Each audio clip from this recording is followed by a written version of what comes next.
Well, Constance, thank you so much for joining me today. Thank you for having me. Or should I call you Dr. Scharff? You can call me either one. You're so sweet. Um, I think from what I understand, they call you Doc at some of the groups. Yeah, yeah, yeah. That's awesome. Well, we are going to be talking about your story today, but as we were just kind of talking before we started recording, I'm excited about you are solution oriented, Yes, which I think is so important because listen, we all know what the problem is, right? We're all clear about the problem. Like if further, what's that saying that you don't find the light by further investigation of the darkness, right? sure, sure. Well, and also it varies for each of us, right? Because of our lived experience. And so the problem is a little bit different. So we want to find solutions that we can individualize for people. And people can use the same type of solution in many different ways. Absolutely. Yeah, everybody is different. I think that's what makes addiction so hard. Um, let's before we jump in, I like to play this fun little game called the lightning round because it kind of Okay. front loads front loads the episode with some resources. What was your favorite book when you first got sober? I didn't really read very much when I first got sober. I was forced to read the big book. But my favorite book of all time is The Little Prince. Really? Yeah. And so I really love parables. I love The Alchemist. Oh yeah. I really love parables. As a kid, I loved Aesop's fables. So Oh, sure. Tell that me about kind of yeah, story. tell me about the Little Prince. I'm not sure if I know that one. Well, The Little Prince, and I'll slaughter his name because the author is French. Exupéry is the best that I can do. But it's about a little prince who lives on a basically a meteor. He has his own planet and an asteroid, and he loves a rose, and she's a diva, and so he goes off exploring the world, and he goes to other asteroids, and he eventually comes to Earth, and he has all these encounters, but he finds that he misses his rose, and he returns to her in the end. Oh, So it's about who you meet along, the people that you meet along your life's journey, and that love is imperfect, but we still do it. And yeah. even if we leave our love for a little while, we go back to it. That's a healthy and appropriate thing to do, because she's Isn't a that diva. she's interesting? not she's not abusive. She's just a diva. Rose is a and diva. and why wouldn't she be? She's the only rose on the planet. She's special and she's beautiful, and he dotes over her, and of course she's a little bit of a diva. That's so funny. No, it's not interesting. Sort of speaks to the idea that when we're kids, we love certain things. And as we go through life, sometimes we forget about the things that we loved when we were little.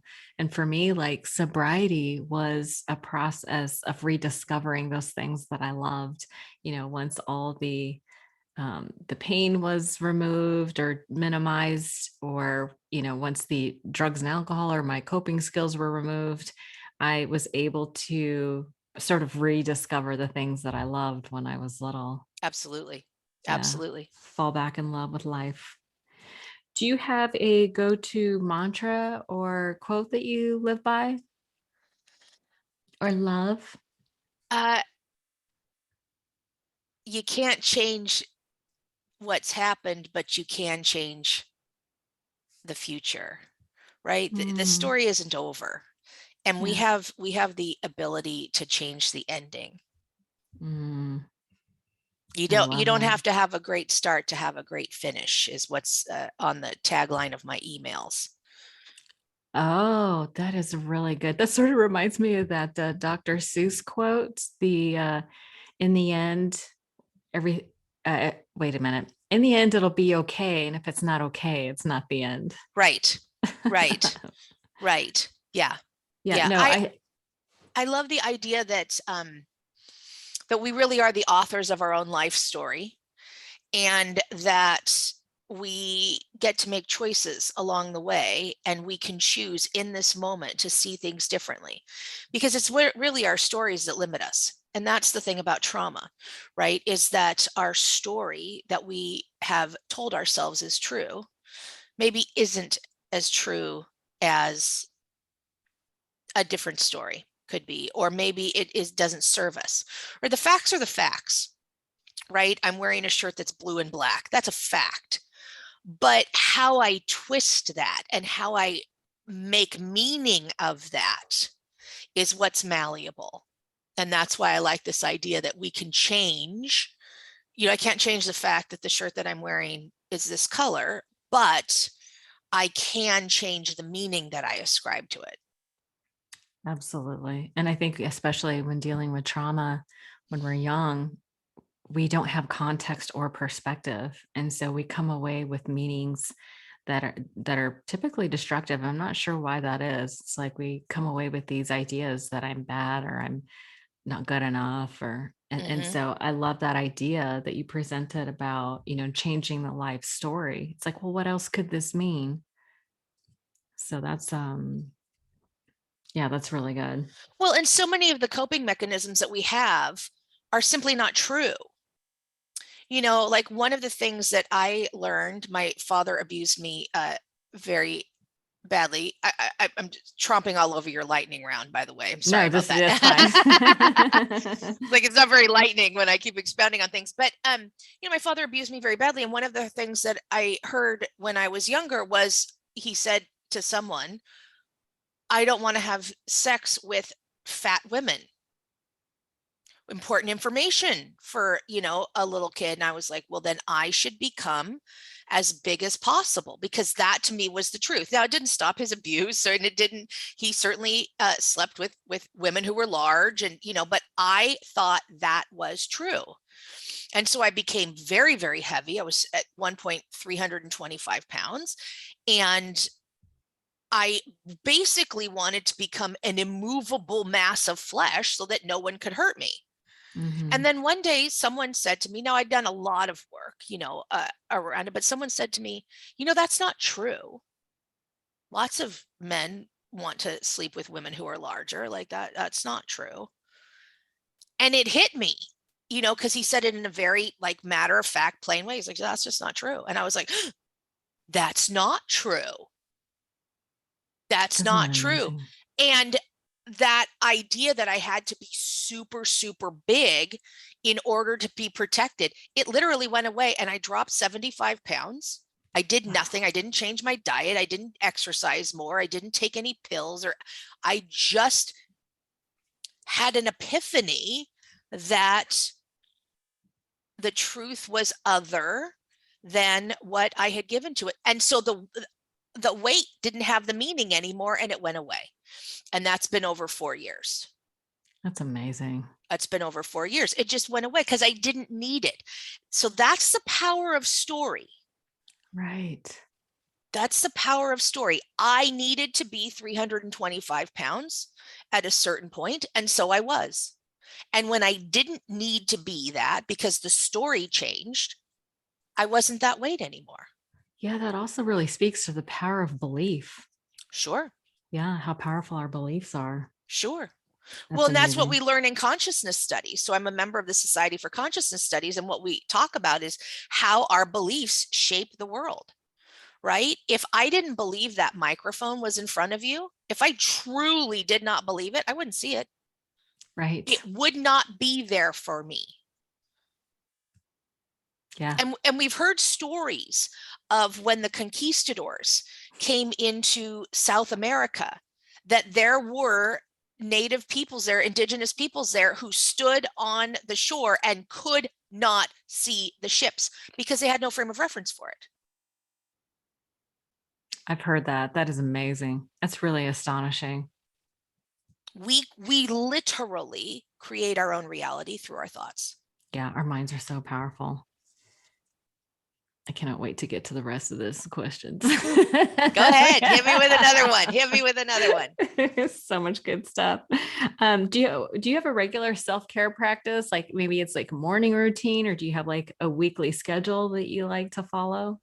Yeah, meetings or whatever? I do go to a 12-step meeting most weekdays at noon. Uh, I do work with a sponsor and a therapist. I have a close group of uh, friends that I, bounce things off of. Um, I like to be of service very regularly. There are people that I check in with, and I just this morning I checked in with a student who wants to go to nursing school to see, have we heard anything back about the application? Like I like to be of service a lot.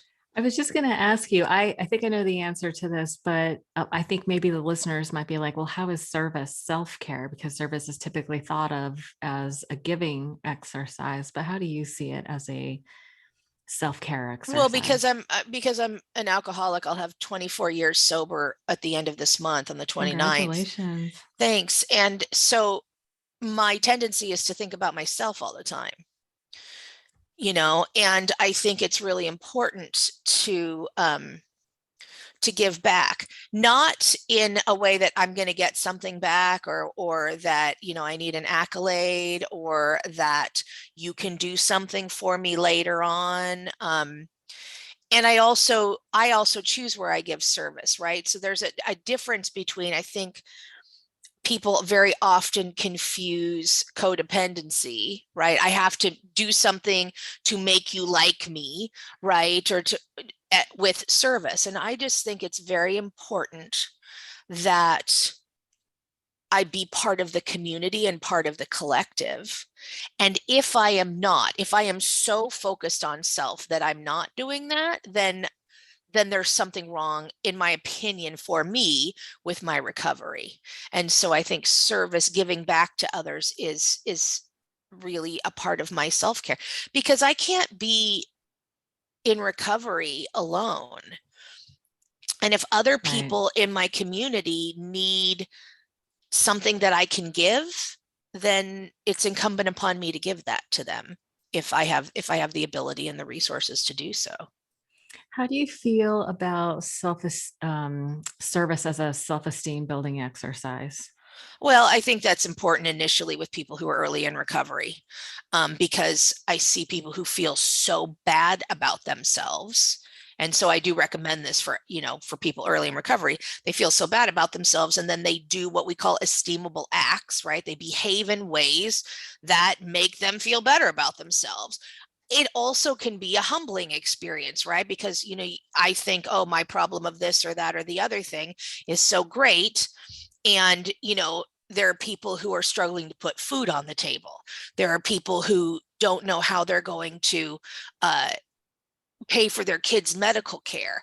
I just heard a wonderful story yesterday about a guy who walked into, and I don't know if this is true, but I love the story anyway. A guy walks into a maternity department. His wife's in labor. And in the waiting room, there's a big picture of Dolly Parton. And at the end stage he's in the room until the very end where the baby's going to be born, and they ask him to leave. And he says to the nurse, why is there a big portrait of Dolly Parton in your waiting room? And she said, oh, we all love Dolly, because whenever there's a problem and the family can't afford whatever services the child needs, the baby needs, we call her and she just takes care of it. She just pays for it. Wow. Which, knowing her reputation, would not surprise me if the story is true. Yeah.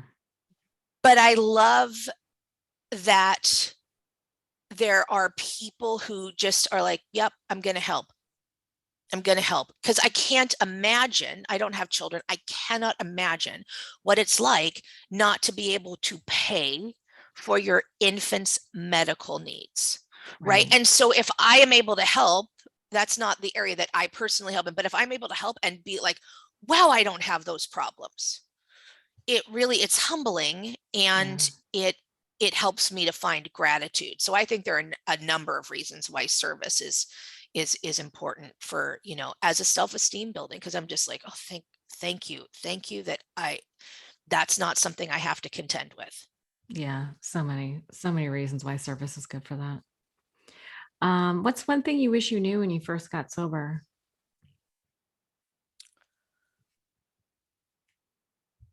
I wish I knew that it being so hard is normal. Mm, I thought that there was something wrong with me. Like, why is it so hard? Because I didn't have that pink cloud experience. I didn't have that, ooh, yay, so easy, like wonderful, you know, which I'm also grateful for because I it was it was never easy. So I had to work for it all the time. But now when I see, and talk to people who are new in recovery and they're like, oh my gosh, I can barely get through the day. And I'm like, I'm telling you, it gets better because now sobriety is just part of my life. Recovery is just part of my life. I do the things that I do to maintain that, but I don't think about it all the time.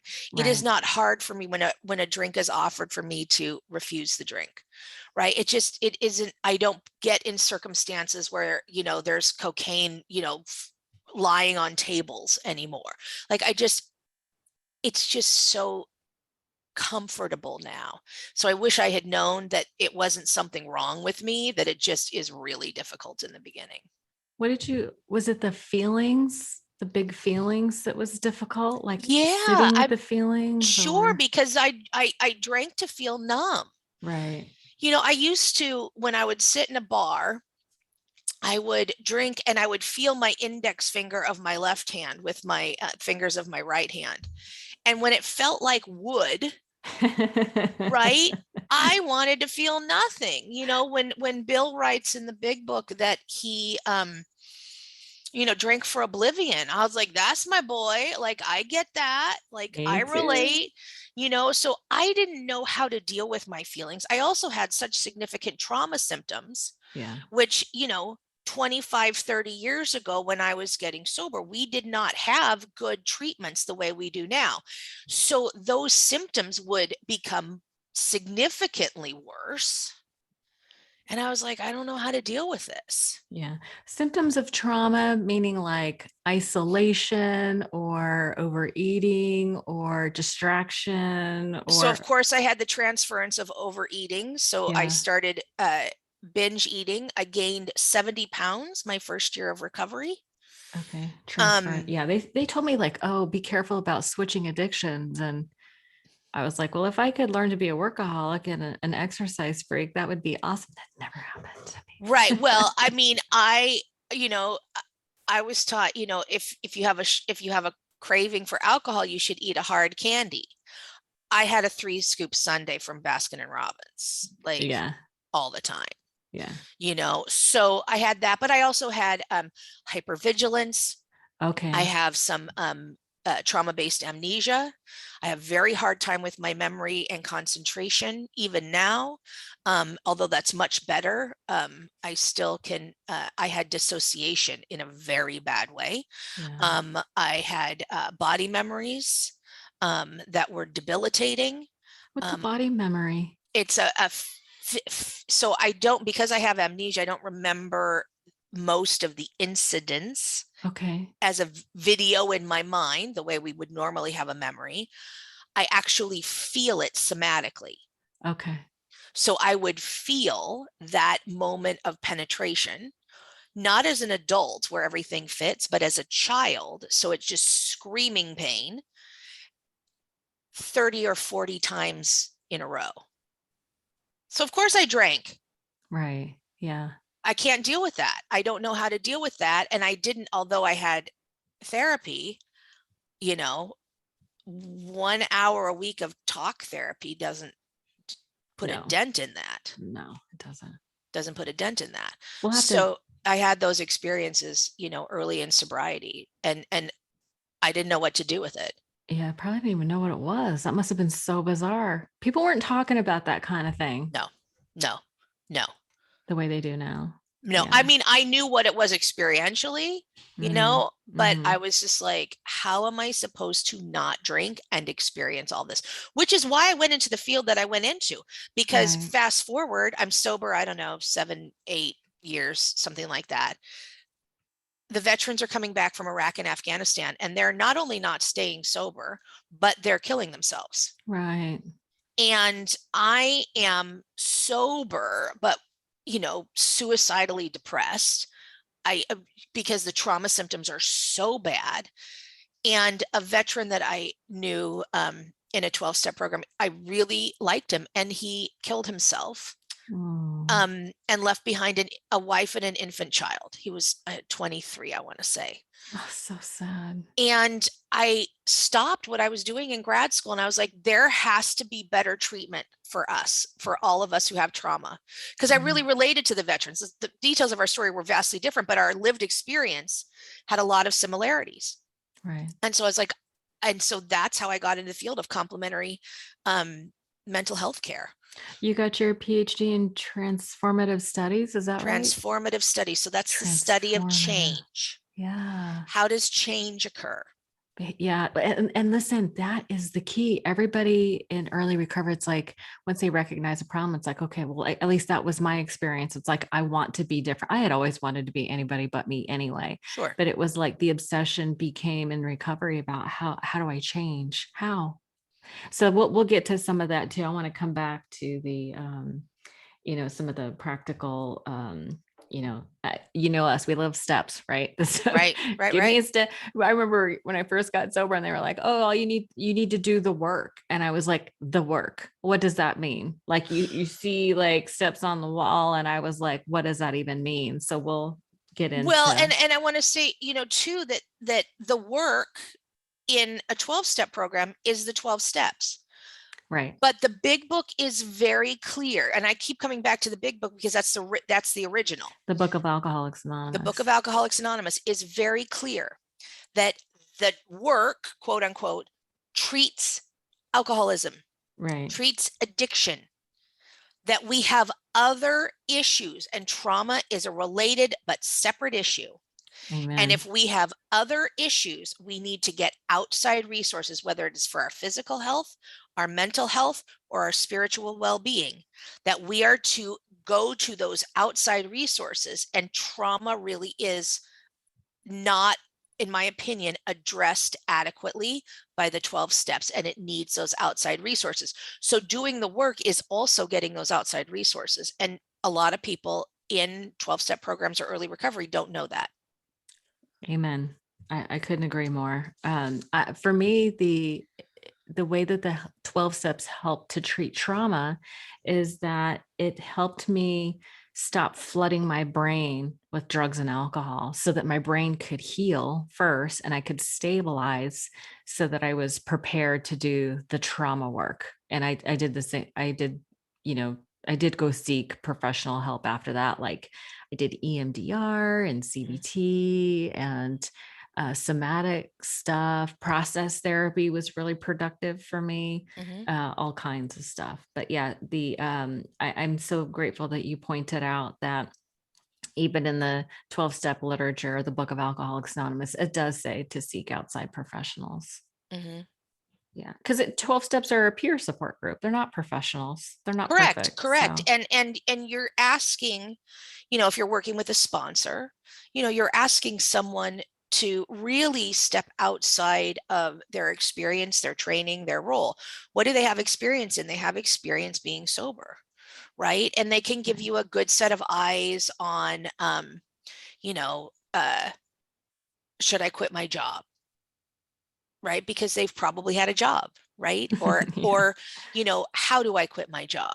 Right? Because they've probably, but even in that, if I have a sponsee who has children, and they have a child who has, more than a sort of passing social issue, I'm like, you need to go talk to someone who has children. Yeah. And how did they deal with it? I know several people who've had children who've had cancer. Well, I can help you with your processing your feelings, but you need to talk to someone who's had a child who's had cancer.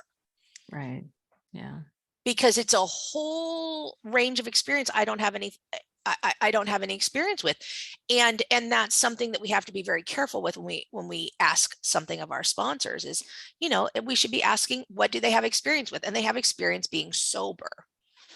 Right. And in my mind, the purpose of a sponsor is somebody who will take you through the steps the way they were taken through the steps. And the steps are actually, when they say do the work, it's largely a writing exercise, I found. Yeah, it's largely a writing exercise, and there's some prayers that you mostly say on your own. And then of course in the fifth step, it's sharing what you've done, as sort of a sort of confession. Confession. Yeah. And then, in steps 8, 9, and really 10, it's about how do you make relationships right? Right? If I've stepped on your toes, or you've stepped on, like, how do we make that right? Mhm. And I certainly go to my sponsor or to my friends and peers in who are in recovery, and I say, how do you think I should handle this, or do you think I handled this appropriately, or you know and get that sort of outside eyes, because Mhm. I don't know what I'm blind to. Exactly. I always say that emotion colors our perspective, and you're going to be able to see something much more clearly than I can see when I'm emotionally attached to something. It's like you'll have a clarity I don't have. Well, that's why we don't treat our family members, right? Right. Yes. So last week I was just in Hawaii, and I was with an uncle, and he was behaving very inappropriately, and I was pissed. He got very aggressive, and I Oh, got angry, and I was like, what is wrong with you? Like, I did not sign up for this. Well, I called two friends of mine who are physicians, and within 15 seconds of giving background, and this age, male, mm. diabetic, blah blah blah blah blah, they said Alzheimer's. Have him Wow. tested for Alzheimer's, both of them, immediately. And I was like, of course. But see, I'm too close to it. Right. And so I can't see that Yeah. he's not behaving aggressively because he's lost his marbles. Like, he is so mild mannered and sweet and kind. And all of a sudden he's being aggressive. And I'm like, what is wrong?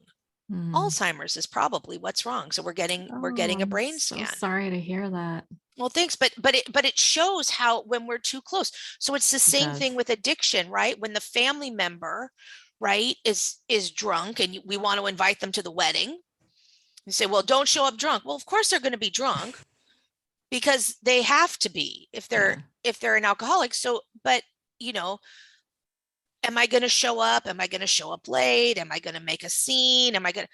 None of that actually has anything to do with you, bride, groom, family member. I am alcoholic, but you can't see that because my behavior hurts you. Right. We're too close. Yeah. Whereas I stepped back, just, a sober person. I'm like, oh, look, there's an alcoholic behaving alcoholically. It has nothing to do with the family. It hurts the family. It does. Just like when my uncle was acting out, I was like, well, that really hurts. As soon as I realized it was probably Alzheimer's, I was like, oh, I'm all chill, because I'm like, he does not have, if that's true, he does not have control of that behavior, and it Right. has nothing to do with me. He can't control it. It has nothing to do with me. Yeah. It puts everything into perspective. And that's where our boundaries can come in, right? I'm Yeah. like, oh, look, I'm going to choose not to be hurt by his behavior, because I realize he He's can not in his right he mind. cannot change that. He does Right. not have that ability. Yeah. And he probably doesn't want to be that way either. Oh my God, when he was done, he's crying. He's like, I don't know what's wrong with me. Oh, poor baby. It's like, I don't know what's wrong with me. I said, well, we're going to get you tested for Alzheimer's. And it was a relief to him. I mean, he's terrified. We're For all sure. scared, Yeah. but it was a relief, because he's like, first of all, you saw me. Yeah. Second of all, you sought help, because he kept saying to everybody, I don't feel good. Something's not right. I'm like, Oh, that's nothing to go on. right. That's nothing Yeah. to go on. So we just assumed he'd had a stroke about a year ago. We assumed it was some sort of, residual Oh, from the stroke. Yeah, you don't feel good. Yeah, you had a stroke. You don't feel good. yeah. Yeah. No other clues. No. No But other living with him clues. for a week, I'm like, oh, now I see. Right. Oh my goodness. That is a lot to process. Yeah. Yeah. We need each other for sure. Uh, Well, and that goes back to that service, Yeah. right? So, and being self-care. Yeah. I would have lost my relationship with my uncle if I hadn't been of service to him and made those calls to doctors. Right. And the self care, it's like, this isn't right. Let me seek some help from somebody else, get somebody Mm-hmm, else's perspective. mm-hmm. Yeah. No, that's really good. I want to transition a little bit to your story. Sure. You alluded to you had some childhood abuse, but talk to me about what it was like for you. Like, what got you? I know you have drugs and alcohol in your story, so you want to just kind of give me an overview of what it was like for you. Like, was it the trauma that caused you to start drinking? Yeah, I don't know. I think that I sus I understand addiction is like a spectrum, right? Mhm. So let's compare it to obesity. There are some people who can eat anything they want and they're naturally thin and they never gain any weight. And then there are some people who look in the direction of chocolate cake and start packing on the pounds. And most people are somewhere in the middle, right? And so, in terms of addiction, there are some people who it doesn't work for, right? Or they don't like the feeling that they get when they're high. I started drinking the first time when I was 11 years old. I walked in, I was in the barn. My parents had already divorced at this point. I walked in from the barn. I poured a little bit out of every liquor bottle that my mom had. My mom had some liquor around the house for guests that never, ever got used because nobody was a drinker. My stepfather would occasionally have a beer, which he usually wouldn't finish. I mean, people were not in my house were not drinkers, but we had a little bit. So I poured this big, glass of alcohol. I stood over the sink, I pinched my nose, and I drank it all down because it tasted disgusting, Right. and I was immediately drunk and I didn't feel the trauma anymore. And I was like, I want this for the rest of my life. And so, would I have become an alcoholic anyway? Probably, because I didn't have good skills to deal with my feelings and it made my feelings go away. Alcohol made my feelings go away. So, did I become an alcoholic very fast because of the trauma? Probably, because it Yeah. just worked. It just worked for that. And I just would have kept drinking if I wasn't dying. By 22, you could see my liver and kidneys through my skin, and I was dying. Wow. So, okay, so parents divorced. So you were abused by your father. I was abused by my father from age 7 to 10. It stopped. My mother had left him at the point when he stopped abusing me, but she took my brother with her and left me on the farm With your dad? with my dad. And I suspect she knew, but I don't know that. I never disclosed anything to her because this is, I'll be 50 this year. So Mhm. this is back before don't touch somebody where their bathing suit covered. This Right. is back Yeah. before all that. So Right. I didn't have any language, even if I had wanted to disclose, which I wouldn't have. I did not have the language to do so. Right. The only thing I knew of sex was that we had a hog farm, that the pigs were making babies. Okay. Well, what was happening to me was not making babies. So, what language would I have used to Right. describe that? And it did not look or feel like what was happening in the barnyard. Right. So, there was nothing for me to be able to disclose. My mother left with my little brother, and my father had a girlfriend, a prostitute, and she came over to the house. I guess this was right before my mother moved out, but she came over to the house and saw me. This is where my memory picks back up. So I remember the very first incident with my father. The next 3 years are essentially blank of almost everything. And then I was washing my sheets. My mother was gone. And I was washing my sheets on like a Tuesday morning or whatever it was before I went to school. Little kids do not wash their sheets in the morning before they go to school on a week. That doesn't happen. So she saw the linens. She realized, not only was she an adult woman, but also a prostitute. So she, she had a little bit of a clue, right? Right. She looked at me and she said, he will never do that again. She And was the one who stepped in. I don't know what she said to my father, but he never touched me again. And not only did she save me in that way, I would stay home from school every now and again, and she would use her food stamps to buy me candy, and we would watch General Hospital. I missed 2 or 3 days of school. I remember Luke and Laura's wedding was happening, and I wanted to stay home and see Luke and Laura's wedding, and she used her food stamps to buy Reese's Pieces. Oh, how sweet. She's my hero. I mean, Right. she stops the abuse, and she's like And she letting me brings you candy. hang out, eat Reese's Pieces, and watch General Hospital. I'm like, who are you? Like, yes Heaven and sent. yes. Right? Yeah. Yeah. But it's interesting to me that the Yeah. hero of my story is Yeah. a sex worker, Yeah. who doesn't have really any power except whatever she said to my dad. I mean, nobody's getting prosecuted or anything like this, but she was like, that's not happening anymore. Amazing. That's not Yeah. happening Maybe anymore. no power, but she certainly had influence, whatever It, she did. exactly. And so, um, so then my parents did divorce. I moved with my mother. She moved us up to Oregon, and we lived in this horrible old single wide 20-year-old rusted out trailer. The people that they bought it from had smoked in there for 20 years, so the Oh, whole gross. the whole ceiling was orange from nicotine. I mean, it was Yeah. so awful. Yeah, it's it dirty. eventually it eventually burned down. Did it It really? eventually, yeah, I was in it. I mean, I had to jump out the window. Oh, your home caught on fire while you were in it? Yeah, Oh yeah, my God. yeah. So you know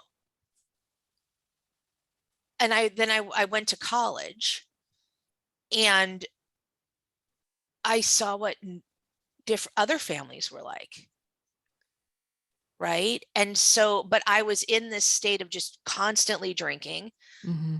dissociative, like there's no tomorrow. Wow. And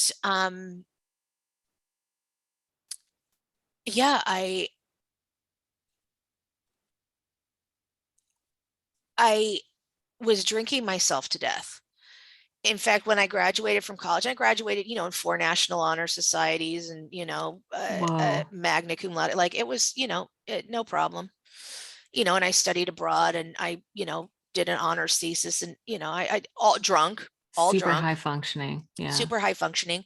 You And had no during your college experience. So you started drinking, had your first drink at 11. Did you drink through high school too? yeah, but I lived in rural Oregon, and so you couldn't really get liquor very often. Oh, okay. I was an alcoholic by the time when I got to college, because as soon as I was an You got alcoholic before that, access. but Yeah. yeah, it was access, right? You had people who were 21, and I would buy one for me and one for you, you know? And so, yeah, but when I walked across the stage at graduation, I realized two things. Number one, I'm unemployed, because it never occurred to me that I was supposed to get a job. And the second thing was, there was no need for me to get a job, build a career, anything like that, because I was going to be dead. I was that sick from alcoholism, and I knew it. I Wow. knew it. So I went to England, and I went to Scotland, and I worked at outdoor schools and summer camps, and I took very short-term temporary jobs, because, unless you're losing the children in the wilderness, right? They're going to keep you for 6 weeks or 8 weeks, because they need the warm body. Um, So you knew that your drinking was a problem and you felt that it was going to kill you. When did you make the connection that you had to stop drinking? my father died. I wasn't going to stop drinking. I was going to drink myself to death. You know, the film with Nicolas Cage, Leaving Las Vegas. Oh yeah. Oh, And what does he say to the woman? He says, don't ask me to stop drinking. I'm going to drink myself to death, and you can either be on the journey with me or not, but that's what's happening. And I was definitely going to drink myself to death because I was terrified of my father. And even though at that point he hadn't abused me in 10 years, I was still, terrified. And he died. He had a heart attack and died. And my drinking got worse. And I realized, and I'm drinking more than 2 liters of hard liquor a day, like 2 a liters. day. 2 liters is the starting point of hard liquor, and then, beer and all the other things on top of it. And Wow.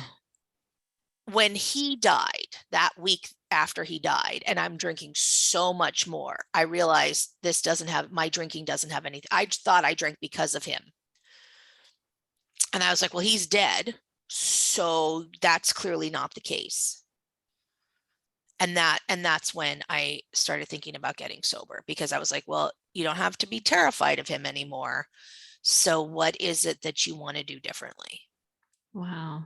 And so did you did you know to go to 12-step programs, No, or I how did you was get I there? was out at an outdoor school, and there was a guy there who didn't drink.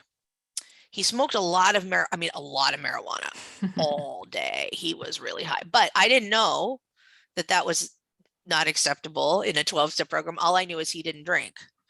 And so I would get so drunk that I would not be able to speak English anymore. English is my mother tongue. And I would only be able to speak in Spanish. Seriously? Mm-hmm. Yeah. And so, but his girlfriend had been in the Peace Corps in, I don't know, somewhere. And so she spoke Spanish fluently. So I would get so drunk. And in Spanish, I would say to her, I need help, you know, can you ask him? Because I knew he didn't, even in my drunkenness, I knew he was like, what, and so he was the one who suggested a 12-step program. It took me about, I would say, that was like April, May. And I went to a 12-step program for the first time in November of that year. Yeah, So it took a that few makes sense. months. It Yeah. took a few months, but yeah. Well, and and I was terrified, because what does it mean to be sober? Right? Because Oh, yeah. I had all these trauma symptoms, like we said, earlier, and I was like, how does one deal with that without drinking? Right. And also the barrier to entry for 12-step programs, like to go to Alcoholics Anonymous, is so high. You have to answer the questions. Am I an alcoholic? What does, what makes somebody like it just there's so many questions. And am I an alcoholic? That's like apparently am I an alcoholic is Googled like millions of times every day.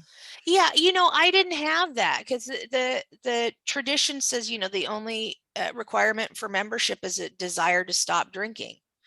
Most So people don't even know that there are traditions when they're drinking and considering getting of sober. course, I knew I Yeah, was an alcoholic, and I didn't have an issue with like that. That was not an issue for me. that's awesome. Anybody who drinks 2 liters of liquor a day, Pretty clear. pretty clear. Like So that. you were chemically dependent on Absolutely. Oh, so you absolutely. had to go to detox No, physical no, detox first. who knew? This is 1995. Who knew? Yeah. I detoxed myself. I didn't know you could die. Please do not detox yourself if you are on alcohol or benzodiazepines. Do not. Do not You do can that. die. Yeah. You can die. But I was 22 years old, 23 Yeah. years old, whatever it was, and I detoxed myself on my bed. I had no idea at all that you It's could die from amazing. that. So, Yeah. and I You went were to lucky. I totally lucky. And thank God I was young enough that I was still, reasonably strong and healthy. Mhm. I had just come off the farm, like literally just off the farm, Yes, you did. and, I called a friend of mine who, is not an alcoholic. And I said, would you go with me to a 12-step meeting? We went to a women's meeting. because I was told go to a women's meeting. This guy said Brilliant. go to a women's meeting. Be safe. Yes. It was a closed meeting. I had no idea what that meant and that I couldn't bring her, but whatever. We wore makeup and dresses because we didn't know that that wasn't required. We showed up late because we didn't realize there would be issues with parking and stuff like that. And we left at the coffee break because we thought it was over. Oh dear. I mean, we did everything wrong, but she gave me the courage to the next day go to a meeting on my own. Got it. Wow, that's amazing. And that began your journey in the And 12-step room. that began my journey, and the next day I went to a meeting and you had to park. This is all in Los Angeles. You had to park on the street with metered parking. The meeting was an hour and a half long, but the parking was only for an hour. So at, close to an hour, 50 minutes, 55 minutes into the meeting, I start to get up to go put money in the meter. And the woman next to me said, sit down. I said, no, I have to put money in the meter. She said, you're going to get a ticket and sit down. And I said, well, but I have to put money in the meter so I don't get a ticket. Because I think, Yeah. what kind of idiot are you? She said, no, sit down because you won't come back. Oh, wow. And she was right. I had every intention of coming back, but I also know that if I had gone down there and put money in that meter, it would have been too hard for me to walk back into that room, up those stairs, and go back into the meeting. I wouldn't have done it. Alone, and everybody like turns and looks when someone walks into. Yeah. I wouldn't have done it. I wouldn't have Yeah. done it. And she Wow, said, that's amazing that she did that for you. this is going to be the most expensive 12-step meeting you ever go to. The ticket was $40. That's amazing. She became my sponsor. Oh, that's beautiful. She became my first sponsor. Yeah. She was they said, find someone who has what you want. Well, she was a former stripper. So she was beautiful. And I thought, and I'm, fat and eating everything in sight, right, from the minute I stopped drinking. And I thought, and she was, conversant with men, and she was gregarious and outgoing. And I was like, she's all the things I want, right? Oh, I yes. had no idea when they said find someone who had that. You were talking about the quality of their recovery.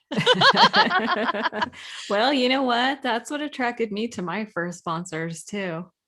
Yeah. It's like the beautiful, but mine was beautiful and had a red convertible BMW, and the men clearly liked her. I was like, yeah. And then when we got down to it, she was beautiful on the inside. So was mine. Yeah. So was mine. And very, she was a waitress and at a cheesecake factory and in the marina. So it was quite a drive from where I lived. And she said to me, you have to call me before you drink or before you kill yourself. Oh, because yes. she could tell I was in bad shape. And I made that commitment. And I called her one day and I was like, I am just,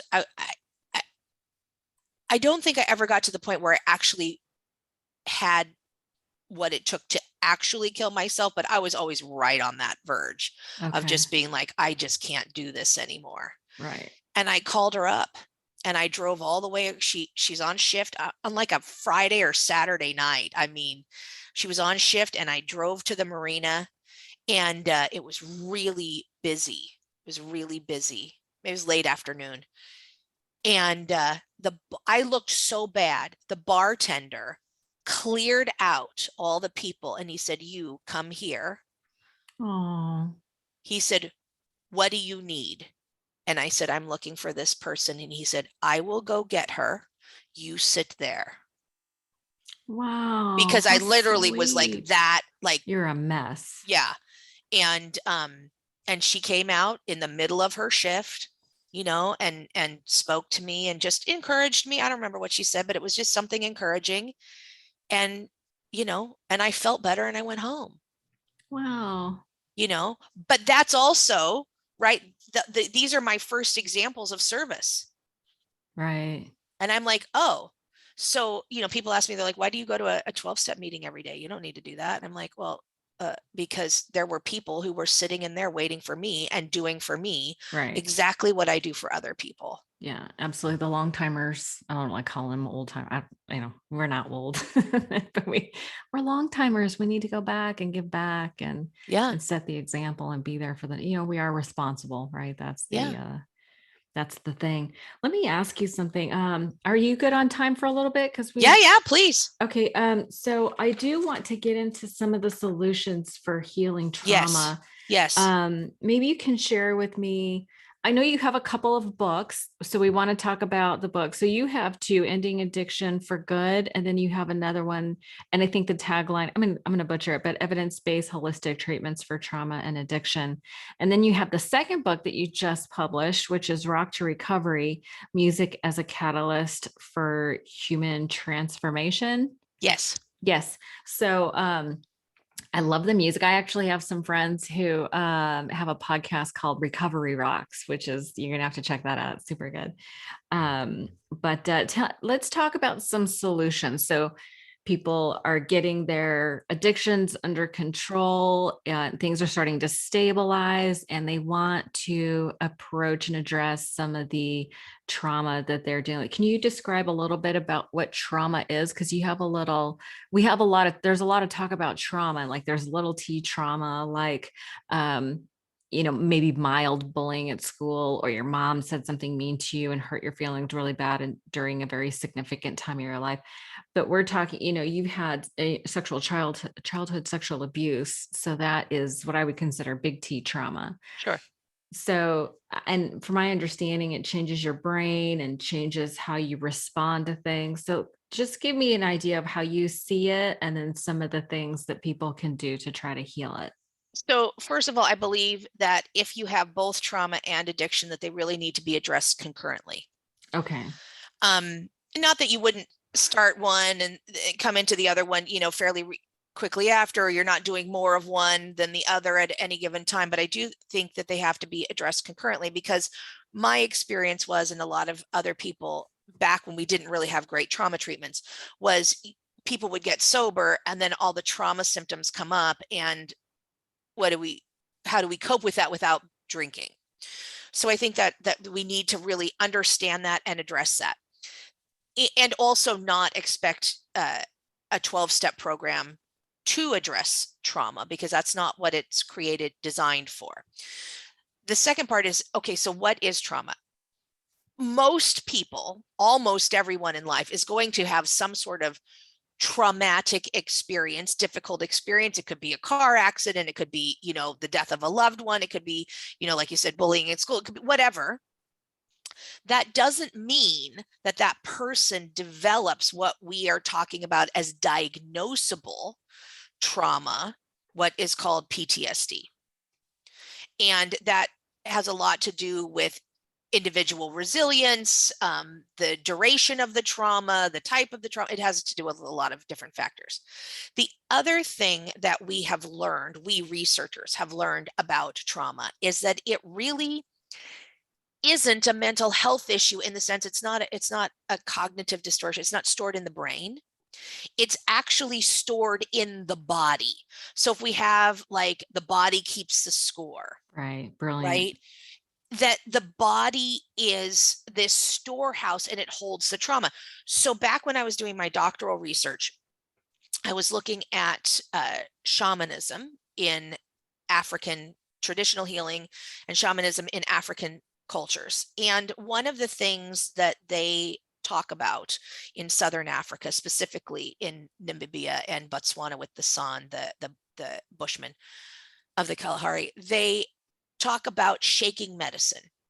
And if you see a bird that was attacked by a predator but gets away, it will go under a bush, into some rocks, whatever, where it's safe, into a tree, puff itself up, all its feathers up, and shake. It's actually releasing that trauma so that it isn't stored and isn't carried with it into the future. So a lot of the somatic experiences, right, that we have incorporate shaking, trembling, or at least getting into the body, feeling and expressing emotion. And so that really to me is the core of addressing trauma, is this, and that could be EMDR, right? So EMDR, is a rapid eye movement. Basically, you wiggle your eyes around, and you could be following a light, or you could have some vibrating things in your hand. There's some different nuances to it. But essentially, for the layman, you wiggle your eyes around while you're remembering a traumatic event, and it clears it. We don't know. EMDR is amazing. I wrote about it in Ending Addiction for Good, which came out back in 2012. I mean, this is a 10-year-old book talking about these complementary therapies. And how does that work? Yeah, it's really interesting to hear. Dr. Andrew Huberman is a Mhm. neurobiologist at Stanford, and he talks about, I think it was a Stanford researcher who started the whole. So EMDR is eye movement desensitization reprocessing. Correct. Okay, it's a mouthful. And she noticed that after sitting with a patient who had a lot of trauma, she would, be internalizing some of that. She'd go for walks, and she'd have this, her eyes would be scanning the horizon, and she would be reprocessing that, and she would feel better. And that's the story that I heard, that of how sort of it began. But it is so interesting, this idea of shaking. I know that there's some other Native American traditions that use rattling. Yep. And my husband and I were at like a group, discussion, and they did a rattling ceremony, and it literally shook him up. And it was almost as if like things that were stuck started to shift, Well, so that he could and process. that's this idea. So if emotion is trapped, that's why, I try to leave all the psychological jargon out, is that you wiggle your eyes, you feel better, you shake your muscle, you get your muscles trembling, and you feel better. How can that be? But if you think about it, if emotion is trapped, what do you want to do? You want to shake it loose. Motion. You're right, a lot of somatic processing will use free movement, or Yeah. free dance, or ecstatic dance can be another form of somatic processing, is to let the body move the ways it wants to move. Now, when you talk about rattling, or you talk about EMDR that uses the little vibrating Hot pods. I did rods, that yeah, too. Yeah, I had these little pods. yeah, so they can be rods or pods or whatever, it gets that moving. Well, that's what we, talk about in music. So in music, Mm.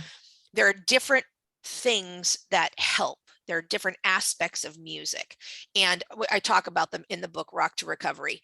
Music is a catalyst for human transformation. But what happens is, so singing actually fires the entire brain at once. Wow.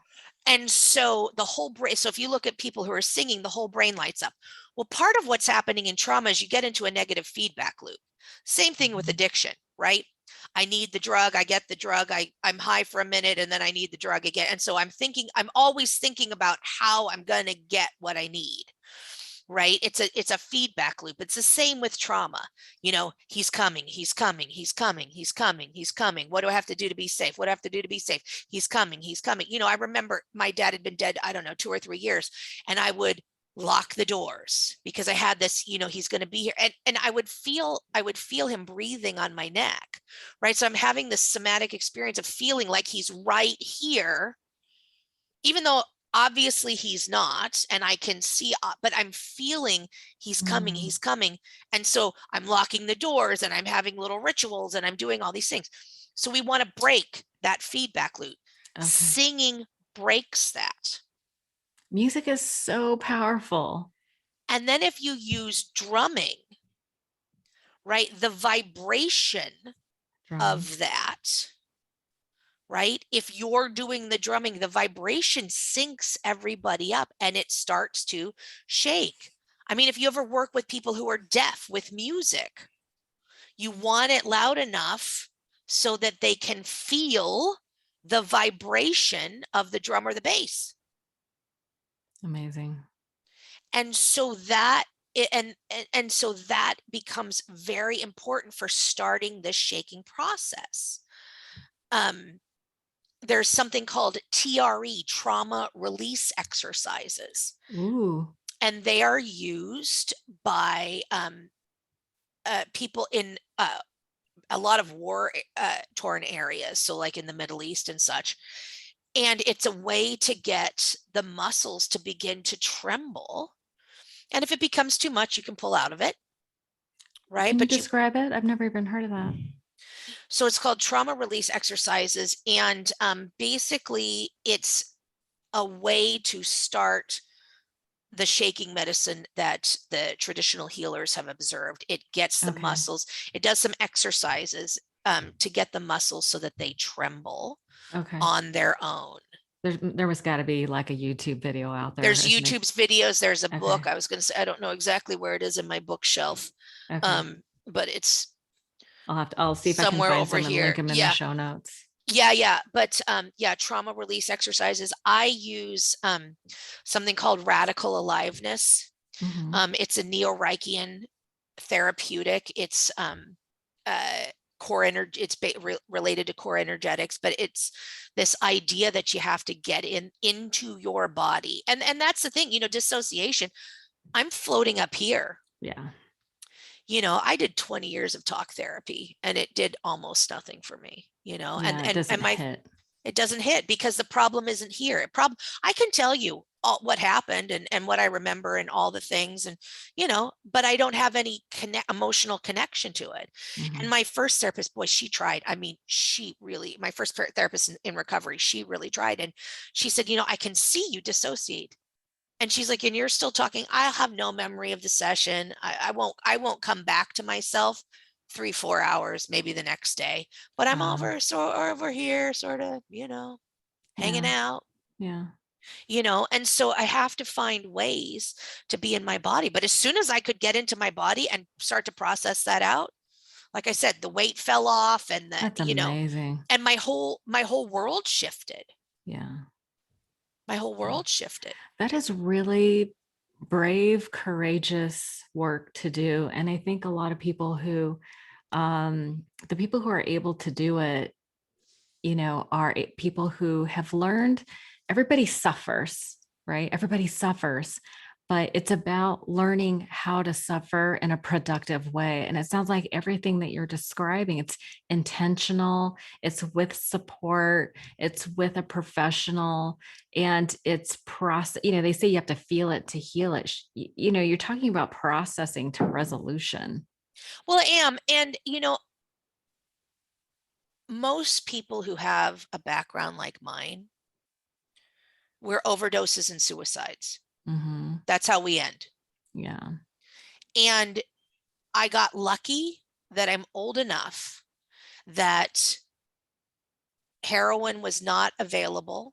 Amen. Opioids were not available in the country because I lived in a rural area. I would have overdosed if I was younger. Yeah. If those had been available to me, because I wanted heroin. That's what I wanted the whole time. I was like, yeah, that's what I need. And I just didn't have access to it. And by the time I had access to it, when I moved to Los Angeles, I was already in the process of getting sober. Thank So God. I had that bit of luck on my side. And the other thing is when I would get very, very depressed, I did not want my father to quote unquote win. Mm, I was like, you don't get to take that from me too. yeah. Like I can't have Yeah. kids probably because of the type of abuse I endured and at such a young age, Wow. which fortunately I didn't want them, Mhm. but I was like, you have taken way too much from me. Right. You were going to give him that too. I'm good. I am not going to let you get everything. And so I made a decision, to try things, And then, being in complementary therapies, one of the things I look at is, I look at therapeutics that have few to no side effects. Right. Oh, So good. like a music session, right? If you did a rock to recovery session, for example, well, what's going to happen? Maybe the song isn't very good, quote unquote. Maybe you don't finish the song. You don't participate, because some people just choose not to participate in whatever the group is. Okay, so you don't get any. What can actually really go wrong? Not a lot. EMDR, it works with 65% of people, and then some people just don't respond to it. Well, what went wrong? You there's not going to be any bad side effect. What you wiggle your eyes around for a little bit, the lights bother you a little bit, so you don't do it. I mean, I there's did, no. I Go did ahead. have a client who couldn't do EMDR. She had pervasive repetitive trauma like you did, and she couldn't submit to. She was re-experiencing it in a way that she couldn't, and she would leave the sessions feeling worse than when Right, but she. so we stop that, right? But Right. Yeah. but so if someone gets overly triggered, Right. Yeah. but it isn't, you're just triggering their normal trauma response, as opposed Right. to, A like, chemical one. well, or like if you take a medication, like when you see these Right. these Medications. drugs on TV, right? The list of things that can go wrong, Yeah. like the one for suicidal tendencies that can make you more suicidal. I'm like, how is That's that a right. thing? Or Yeah. or you have Ridiculous. you know, uh, uh, itchy foot, right? And they're like, and your hair can fall out, and you're going to gain 75 pounds, Yeah. and your Your eyeballs eyes are are going to gonna bleed. explode, right? And you're like, wait a minute. So Okay, I I I see what look you're at saying. I look Yeah. at things that aren't going to make your situation worse, Worse. Yeah. and so they might not work for you. Right. And that's why I say we have to pick and choose. I do that. Like I said, I do this somatic experiencing called radical aliveness, and it is really uh, reimagined through my practitioner, really reimagined, because Mhm. I would get, just like the woman you were describing, I would get so blown out Yeah. that I would dissociate so fast. Right. And my first probably 2 months of sessions were just stay here, Two stay months. here, stay here, stay here. Can you stay? Can you not dissociate? Are you with me? You know, Wow. we didn't do anything other than, can you Just stay? stay. Can you stay? You know, and it was excruciating to just stay, Mm. to just stay, And what right? happens when you're able to stay? Is it you become desensitized to that pain, or you realize that you can survive it, or is that actually metabolizing? I think part of it is metabolizing, is pushing it through, and part of it is realizing here, not Mm. here, that the Right. threat is not current. Right. See, the big problem with trauma is you're not in the now. Right. I am in the past. I am literally there. There's actually a Star Trek in Deep Space Nine. It starts out with the commander meeting with these space aliens, and he keeps going back to the time of his wife's death, and he's trying to describe linear time to these aliens, and they're like, this isn't linear, you live here. He Oh, lives wow. in the trauma of his wife's death, and he they were like, you keep bringing us back here, I keep bringing me back, because I don't have any other way of being, to that time where my father is a clear and present danger, and I need to be on alert. I am living from that space of a 7-year-old girl. Right. Yeah. And what I have to do is to be here. That's Mhm. why my practitioner is like, can you be here? Can you be here? Can you stay with me? Can you hear me? And I'm like, yeah, sort of. Right. That's But once amazing. once first of all metabolizing it, but also realizing I can be here and there is no danger. Mm. That's when my life just shifted. Tell me about the shift afterwards. It's so we have some some different modalities that people can try if they're experiencing trauma.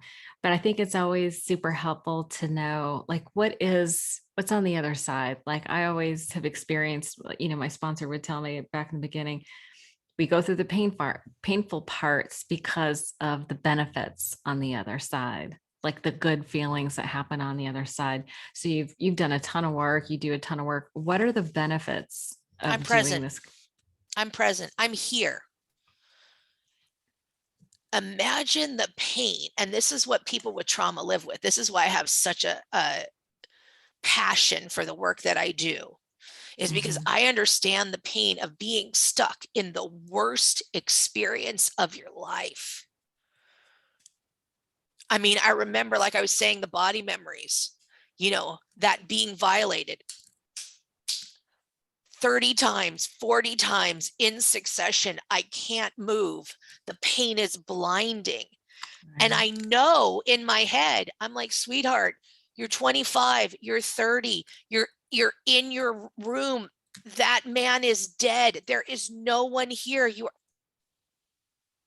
It's real in my body. And Right. I am trapped in that old experience. I'm trapped in that old experience. So what I get to be by doing this work is I get to be present. And so that old experience, that terror, Right. gets to be in the past, and I get to be here with you. And then whatever we're experiencing together, connection, love, support, I get to be here for that. And if you or I is going through a difficult time, Mhm. then I get to experience that support, because what I didn't have as a child was support.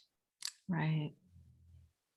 And so now I get to say, you know what, I'm having a hard day. Like I'm back in the thing, or I'm scared about this, or whatever the situation is. You know, I, I'm worried about the stock market. I quit my job to write full time 6 months ago.